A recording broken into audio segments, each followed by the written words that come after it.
yang akan disampaikan oleh guru kita selain Al-Fadil Kiai Haji Ahmadul Qasim bin Kiai Haji Abdul Jalil pada beliau di sana. Sallallahu ala Muhammad. Allahumma shalli alaihi.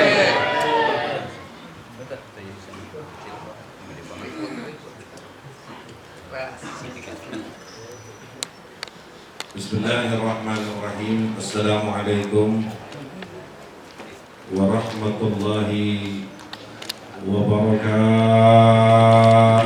Waalaikumsalam warahmatullahi wabarakatuh. Innal hamdalillah nahmaduhu wa nasta'inuhu wa nastaghfiruhu wa nastahdihi. Na'udzu billahi min shururi anfusina wa min sayyiati a'malina.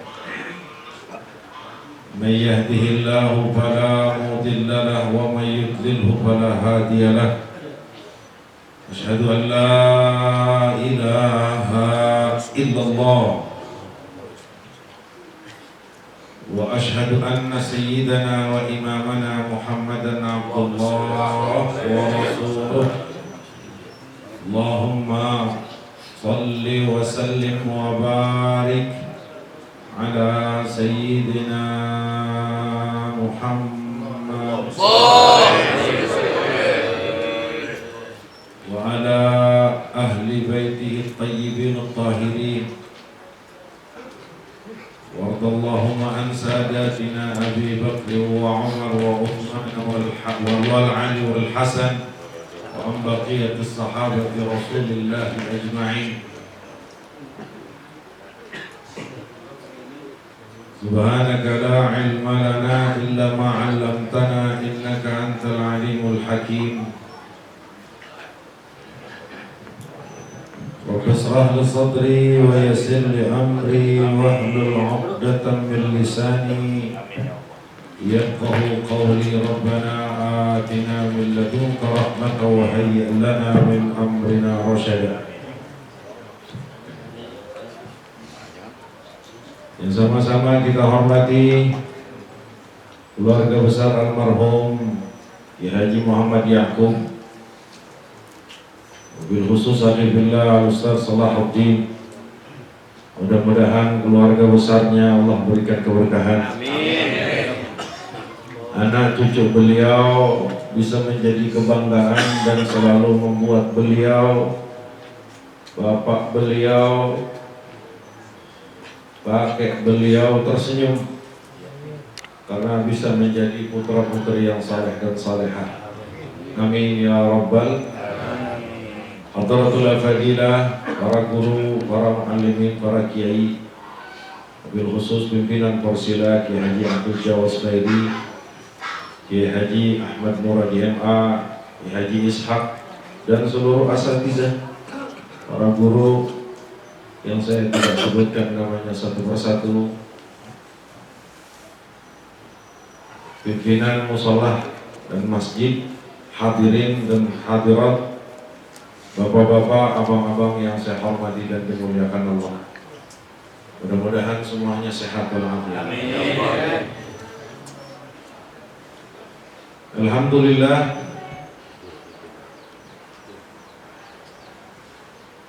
sekian kalinya kita sampaikan, inilah cara Allah Subhanahu wa Ta'ala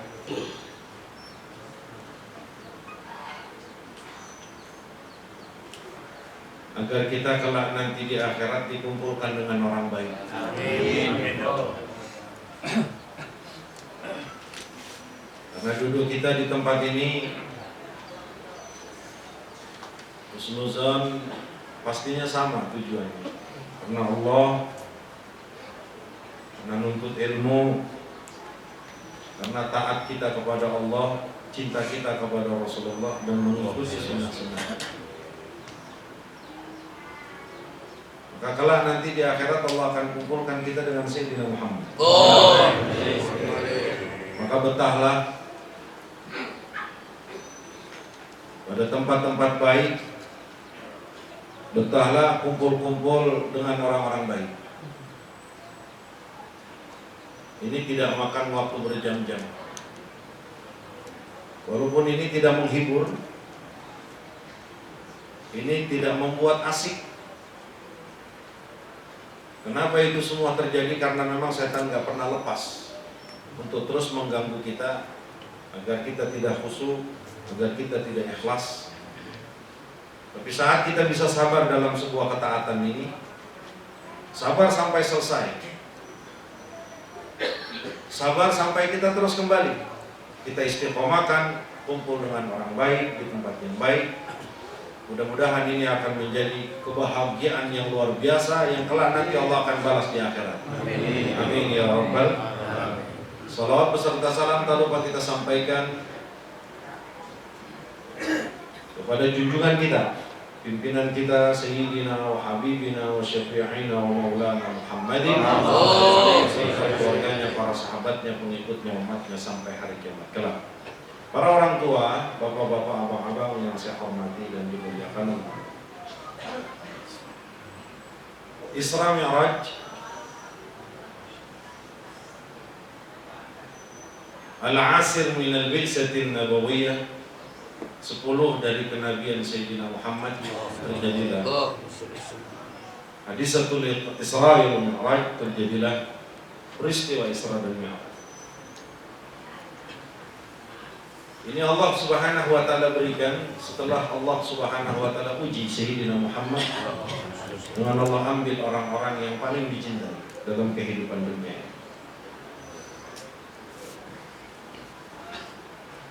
Pamannya Abu Talib, selang 3 bulan istrinya. Maka sepakat seluruh ulama, tahun itu dinamakan Amul Huzni, tahun kesedihan.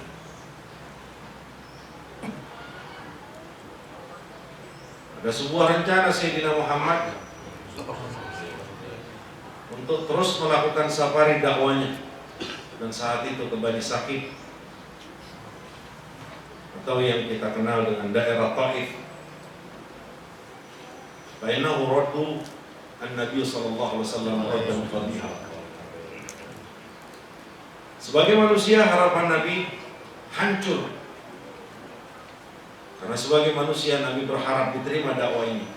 Mungkin ini akan jadi obat kesedihan yang Rasulullah alami sebagai manusia. Tapi ternyata ujian Allah terus datang kepada Sayyidina Muhammad. Maka saat itulah di waktu malam, singkat cerita, Allah Subhanahu wa taala jalankan atau israkan Sayyidina Muhammad sallallahu alaihi wasallam, dan ini qat'iyat ad-dalalah binasil Quran. A'udzu billahi samiil alim. Subhanalladzi asra bi 'abdihi lailan minal masjidil haram ilal masjidil aqsa. Di sini Al-Fakir tidak berbicara tentang bagaimana perjalanan Isra, tapi ada beberapa poin hikmah yang mudah-mudahan bisa jadi pelajaran kita dalam hidup ini. Ayat ini didahului dengan kata Subhanalladzi. Yang kita pahami artinya itu Maha Suci Allah. Maka Subhanallah ini disepakati oleh orang Arab, kalimatun tadullu ala taqdisillah wa tanzihi ala ma la yaliqu bi jamalihi wa jalalihi. Sebuah kalimat yang ditetapkan untuk mensucikan Allah dari segala apapun yang tidak pantas untuk Allah, tidak pantas untuk keagungan dan kemuliaan Allah.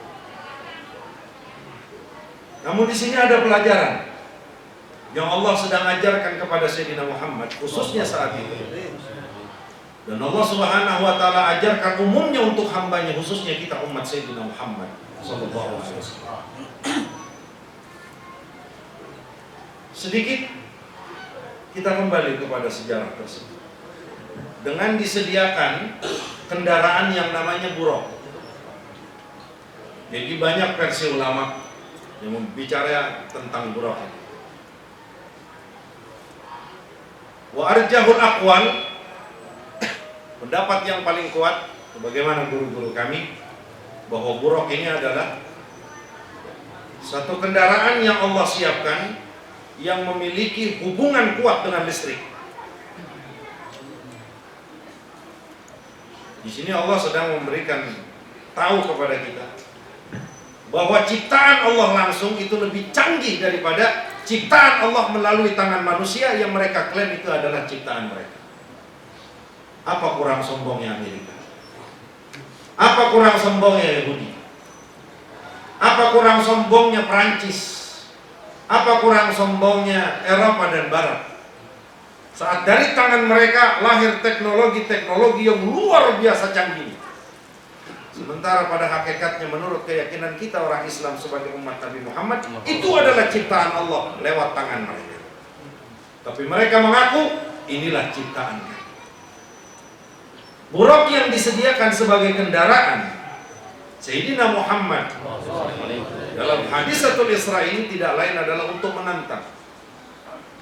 Untuk menantang mereka, untuk menantang zaman sekarang. Kalau kalian bisa menciptakan pesawat dan kalian klaim ini adalah kekuatan, kemampuan, teknologi kalian, maka itu belum apa-apa dibanding buruk satu kendaraan yang Allah siapkan langsung dengan tangan Allah Subhanahu wa ta'ala. Jet tempur yang paling cepat pun itu masih memakan waktu kurang lebih setengah jam, bahkan 1 jam. Itu pun jaraknya yang tidak begitu jauh. Tapi untuk jarak 1.600 km itu nggak akan pernah bisa ditempuh kecuali dengan beberapa menit. Ternyata Buraq dalam penelitian ini lebih cepat daripada pesawat-pesawat teknologi yang mereka ciptakan dan mereka klaim bahwa ini adalah kemampuannya. Singkat cerita, dengan Buraq ini Rasulullah diberangkatkan oleh Allah Subhanahu wa ta'ala dengan dikawal Sayyidina Jibril untuk perjalanan darat, perjalanan bumi, minal Masjidil Haram ila Masjidil Aqsa.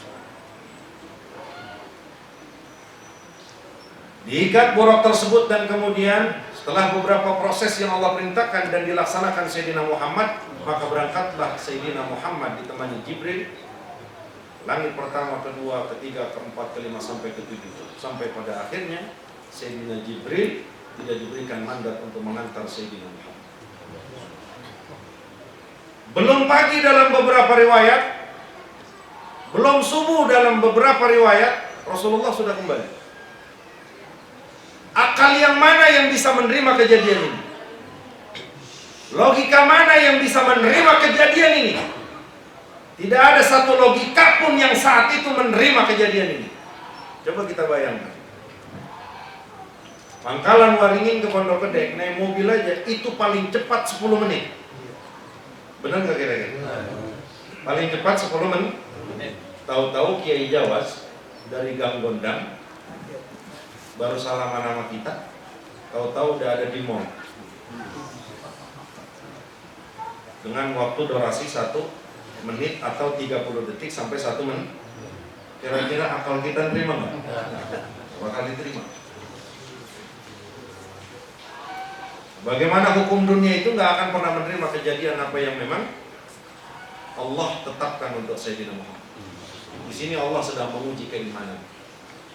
Keimanan siapa? Keimanan orang yang ingin beriman. Menguji siapa sebenarnya akan percaya. Maka saat itu, saat Rasulullah sudah sampai dari Mi'rajnya, ramai orang-orang Arab setelah dikumpulkan oleh Aduwullah Abu Jahlin laknatullah ya. Sampai ada beberapa orang ini datang kepada Sayyidina Abu Bakar. Teman kamu bilang semalam dia dari Masjidil Haram ini ke Masjidil Aqsa. Habis itu menghadap Allah ke Sidratul Muntaha. Sebelum pagi dia sudah sampai. Kata Sayyidina Abu Bakar, in qala dzalika fasadaq. Kalau yang ngomong Muhammad, bahasa kitanya, itu udah pasti benar. Kata kawan-kawan kafir Quraisy ini, tusaddiquhu ala dzalika ya Abu Bakr? Kamu benerin apa yang terjadi terhadap teman kamu? Apa kata Sayyidina Abu Bakar? Inni usaddiquhu ala ab'ada min dzalika. Lebih dari itu, kalau dia yang ngomong, aku percaya. Itulah Sayyidina Abu Bakar. Makanya diberikan julukan Siddiq. Ini Siddiq bukan julukan kita. Bukan julukan kita, tapi julukan yang Allah berikan lewat lisan Sayyidina Muhammad. Maka wajar sekelas Sayyidina Abu Bakar ini radhiyallahu taala anhu adalah menjadi manusia yang amat dicintai oleh Nabi setelah Aisyah anaknya sebagai istri. Wajar kalau Sayyidina Abu Bakar Siddiq radhiyallahu taala anhu masuk surganya bukan hanya sekedar masuk surga. Seluruh bidadari dan bidadari berebut agar Abu Bakar itu bisa masuk lewat pintunya. Sallallahu alaihi wasallam. Berarti Isra Mi'raj ini adalah bicara keimanan. Maka pelajaran apa yang memang Rasulullah sallallahu alaihi wasallam Rasulullah ambil dari pengajaran Allah yang kemudian sampai kepada kita sebagai umatnya? Lihat. Kalau akal manusia tidak menerima, tapi kalau berbicara kekuatan Allah dan kekuasaan Allah itu pasti akan terjadi. Yang memiliki keyakinan ini adalah orang yang memiliki keimanan. Yang membenarkan Isra Mi'raj bukan orang yang pintar, bukan orang yang akalnya cerdas, bukan yang orang akademik, tapi orang yang memiliki keimanan, orang yang Allah sudah sentuhkan keimanan dalam hati. Begitu juga kita dalam hidup abang-abang, bapak-bapak saya yang saya hormati. Jangan pernah putus asa dengan kondisi. Hukum dan ketetapan yang Allah Subhanahu wa taala tetapkan untuk dunia ini tidak menghalangi kekuatan dan kekuasaan serta kekuatan dan ketentuan Allah untuk kita. Maka jangan putus asa. Kalau mungkin ada orang-orang tua kita, abang-abang saya yang sampai saat ini Allah belum berikan anak. Jangan putus asa kalau mungkin ada abang-abang saya, adik-adik saya yang sampai saat ini belum bisa nikah. Maka jangan putus asa kalau ada saudara-saudara saya pagi ini yang belum bisa dapat kerja. Jangan pernah putus asa kalau mungkin ada orang-orang tua saya, orang-orang tua kita yang saat pagi mulia ini belum bisa berangkat haji, belum bisa berangkat umrah. Jangan pernah putus asa. Akal kita tidak pernah memungkinkan. Hukum dunia dan aturan dunia mungkin tidak memungkinkan. Tapi kalau kekuatan Allah yang sudah berbicara, itu pasti terjadi. Kenapa? Karena Allah punya sebuah aturan, idza arada syai'an ayyaqula lahu kun fayakun. Maka jangan pernah ragu. Jangankan kita,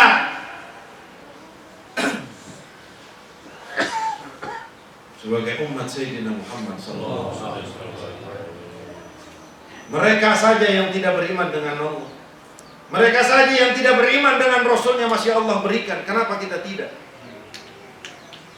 Nah, di sini kita kembalikan keyakinan kita bahwa ternyata kita punya Allah yang Maha Kuasa. Kita punya Tuhan yang setiap hari kita sembah, itu kuasanya. Wa huwa ala kulli syai'in qadir. Kuasa atas tiap-tiap sesuatu. Maka jangan pernah putus asa. Kalau setelah 40 tahun, 45 tahun, 50 tahun, ya Allah, kehidupan saya, ekonominya masih seperti ini, apa yang jadi harapan saya belum sampai. Jangan pernah putus asa. Karena Allah punya kekuatan dan kekuasaan untuk bisa menetapkan apa saja yang Allah ingin, dan itu pasti akan terjadi. Ini yang pertama. Yang kedua, tidak ada sebuah kewajiban yang Allah perintahkan langsung dari ibadah-ibadah yang Allah wajibkan kecuali sholat. Apa pelajaran yang kita ambil? Pelajaran kedua dari hikmah Isra Mi'raj ini adalah, kalau Rasulullah naik ke hadapan Allah, menghadap Allah Subhanahu wa ta'ala, melihat Allah sebagaimana riwayat Sayyidina Abdullah bin Abbas, bahwa Rasulullah melihat Allah mubasyaratan saat itu, sebagaimana riwayat Sayyidina Abdullah bin Abbas. Dan saat itu Allah perintahkan sholat. Kenapa harus sholat? Kenapa tidak puasa? Kenapa tidak haji? Kenapa sholat yang dipilih? Ini memberikan pengertian bahwa sholat ini adalah mi'rajnya seorang mukmin kita kepada Allah. Sholat inilah yang Allah siapkan agar kita bisa naik ke Allah. Sholat ini yang Allah wajibkan tujuannya agar kita itu bisa terus dekat dengan Allah. Maka sholat untuk orang mukmin adalah tangga. Agar apa? Agar setiap saatnya kita bisa terus kembali kepada Allah. Biar bisa kita terus dekat dengan Allah. Semakin dekat dengan Allah, maka akan semakin kuat cahaya Allah. Semakin kuat cahaya Allah dalam hati kita, semakin besar Allah dimanapun dan bagaimanapun keadaan kita. Kenapa kita takut sama Allah hanya di masjid, Pak? Kenapa kita takut kepada Allah hanya di musola? Kenapa kita takut kepada Allah saat dalam keadaan ramai? Kenapa kita berani kepada Allah saat kita sendiri? Kenapa kita berani pada Allah Subhanahu wa Ta'ala saat tidak ada orang pun yang melihat? Itu karena memang Allah tidak pernah ada di hati kita. Nah, maka sholat ini Allah sediakan dan Allah wajibkan, tidak lain adalah untuk terus kita menjadi dekat dengan Allah Subhanahu wa Ta'ala. Ji, apa? Ya sholat sampai sekarang juga nggak pernah ditinggal, cuma ngomongin orang masih. Sementara sholat itu kan ya Allah luar biasa. Makanya Rasulullah bilang farqu bainana wa bainahum as-shalah. Bedanya kita ini dengan orang kafir itu cuma sholat. Artinya apa? Yang masih sholat muslim, mukmin. Yang kagak sholat kafir, itu kan pengertiannya. Apa kayak begitu ukuran sholat? Kenapa? Karena sholat ini adalah satu ibadah yang kalau kau laksanakan itu akan bisa tanha anil fahsya'i wal munkar. Gimana enggak kalau Allah besar di hati kita, mau ngapain juga kita takut. Wah ini salah ya, wah ini keliru ya, ini Allah nggak demen, saya nggak akan lakukan. Tapi kenapa? Apa sekarang alhamdulillah, rasulullah kalau sholat mas semuanya kita sholat alhamdulillah. Tapi kenapa sholat kita kurang faedahnya? Kenapa sholat kita kurang pengaruh? Kok kita sholat tapi hati kita kenapa iri? Kok kita sholat kenapa hati kita kok dengki? Kok kita sholat kenapa mata kita masih rusak? Kenapa pikiran kita masih rusak? Maka kembali kepada hikmah ketiga. Saat Rasulullah SAW akan diberangkatkan Isra, sebelum proses perjalanan tersebut, Sayyidina Jibril datang kepada Sayyidina Muhammad, saqas sadran Nabi SAW, dibelek dada Nabi. Wa akhadha qalbahu wa ghasala bima'i zamzam fi marahu al-Imam al-Bukhari.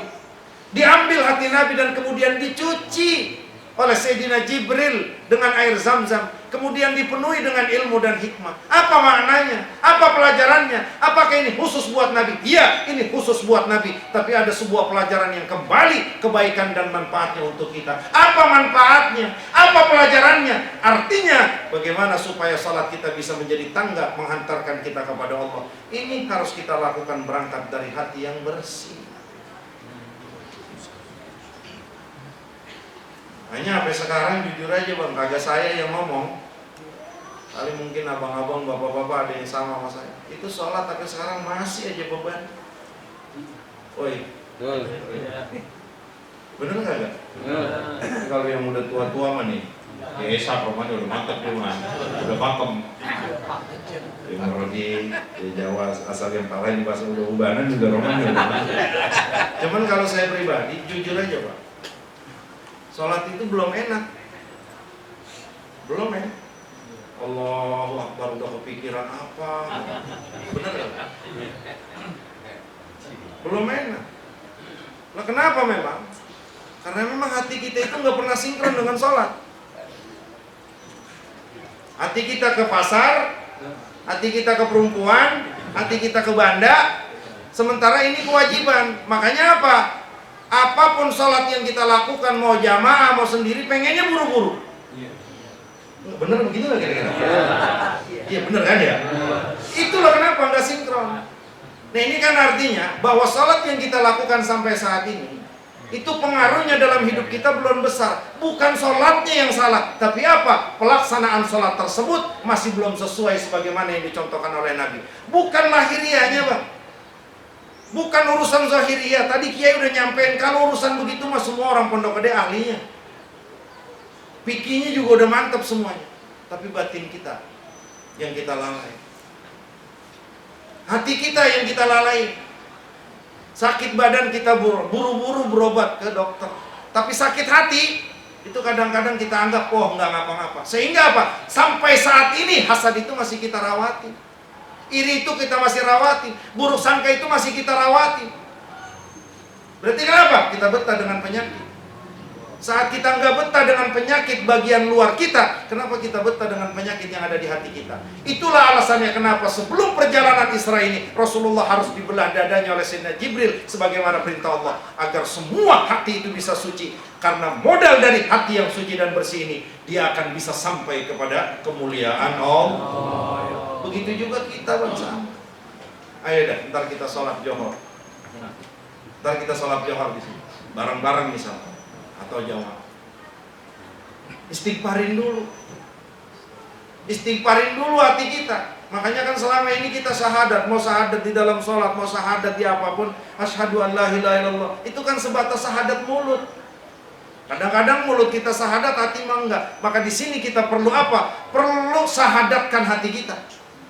Apa pengertian syahadatkan hati kita? Pastikan bahwa Allah tetap satu di hati kita. Ini kan enggak, Bang. Cuman mulut doang kita bilang tidak ada Tuhan selain Allah. Tapi di sini banyak Tuhan yang kita akui dan kita sembah. Bahkan kita lebih cintai dari Tuhan yang menciptakan kita.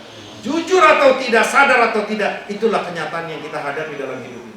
Maka saya tanya, sayangan harta apa sayangan ngaji? Woi, bener nggak? Kan sayangan harta jadinya kan? Itulah ukuran saya, ukuran kita. Nah makanya di sini hikmah yang memang betul-betul harus kita pelajari adalah bagaimana kita membenahi hati kita. Karena ini sentral. Ayo kita sahadatin hati kita. Makanya kan kalau ulama-ulama tasawuf itu zikirnya tuh Allah. Dan yang pernah kita lihat, Al-Fakir lihat itu saat guru-guru tasawuf itu ngajar, udah zikirin aja Allah. Selain maksurat sudah dibaca pada waktunya, untuk zikir kamu sehari-hari itu Allah. Tapi jangan usahakan kalau belum biasa, ucapin dulu di mulut Allah, Allah, Allah. Tapi nanti setelah sudah terbiasa, hilangkan sebutan Allah di mulut, pindahkan ke hati. Allah, Allah, Allah. Itu salah satu cara untuk mensahadatkan hati. Itu cara ngobatin hati. Itu cara bersihin hati. Maka kalau berangkat dari hati yang bersih, itu nanti cahaya Allah akan luar biasa. Nah kalau sudah cahaya hati kita ini luar biasa yang Allah berikan, nah maka nafsu ini semuanya nanti akan jadi menteri yang taat kepada hati. Makanya kan kata Hujjatul Islam Abil Hamid Al-Imam Al-Ghazali, annal qalba huwal amiru muta'. Hati itu adalah presiden yang ditaatin. Maka kalau hatinya baik, seluruh anggota tubuhnya baik. Dan itu kata Nabi. Karena apa? Hati ini yang akan ditaati. Tapi kalau hatinya tidak baik, maka seluruhnya nggak baik. Karena kenapa? Hatinya akan memerintahkan kepada yang tidak baik. Hati yang baik itu adalah hati yang selalu diisi dengan Allah. Maka kita mulai zikir Allah, Allah, Allah, Allah. Atau zikir maksurat baca. Yang biasa Ratibul Haddad baca, Ratibul Attas baca, Wirdul Latif baca. Baca semuanya. Yang punya wiridan baca silakan. Tapi ada khusus yang memang kita biasakan lisan kita Allah, Allah. Masukkan ke dalam hati. Saat sudah masuk ke dalam hati, diamkan di mulut kita, pingkemin mulut kita, terus biasakan Allah, Allah itu dalam hati kita. Maka kalau itu sudah Allah berikan, mudah-mudahan hati kita bersih. Amin. Ini sumber penglihatan Allah. Nah makanya apa sekarang, jujur aja Pak, saya, kita semuanya, itu kan lahiriah mulu yang kita awal. Lahiriah mulu yang kita prioritasin. Gue cakep nggak ya dilihat orang? Gue bagus nggak ya dilihat orang? Gue pinter nggak ya dilihat orang? Gue cerdik nggak ya dilihat orang? Gue bener nggak ya dilihat orang? Sementara ini nggak pernah kita perhati. Maka ayo kita kembali dengan Isra Mi'raj ini, dengan dibersihkan hati Sayyidina Muhammad ini sebagai suri teladan bahwa di situ ada sebuah isyarat perintah dari Allah. Mari kita bersihkan hati kita untuk bisa sampai kepada kemuliaan Allah Subhanahu wa taala. Mudah-mudahan ya tausiah singkat ini dapat bermanfaat buat kita. Dari Allah yang salah yang keliru dari saya dan dari setan. Subhanallahumma wa bihamdika asyhadu an la ilaha illa anta astaghfiruka wa atubu ilaik. Wa sallallahu ala sayyidina Muhammadin wa ala alihi wa sahbihi wasallam. Assalamualaikum warahmatullahi wabarakatuh.